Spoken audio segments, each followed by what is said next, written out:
নমস্কার বন্ধুরা, আজকে নিয়ে আসলাম কুমড়ো আলু একসাথে মিক্সড ভাজা।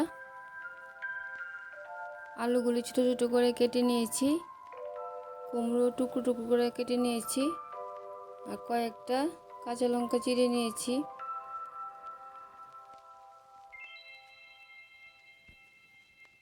কড়াইতে তেল দিয়ে দিলাম। তেলটা গরম হয়ে গেলে আগে আলুগুলি হলুদ লবণ দিয়ে ভাজা করে নিলাম।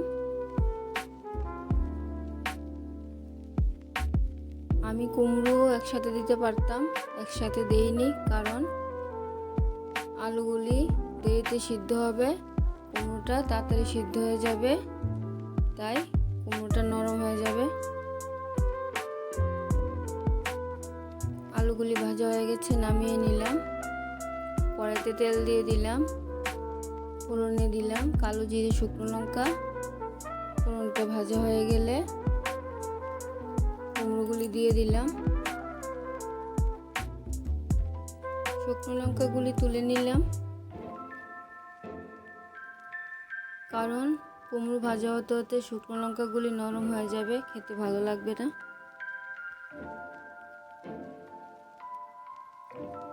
হলুদ দিয়ে একটু হালকা ভাজা করে নিয়ে চিরা কাঁচা লঙ্কাগুলি দিয়ে দিলাম।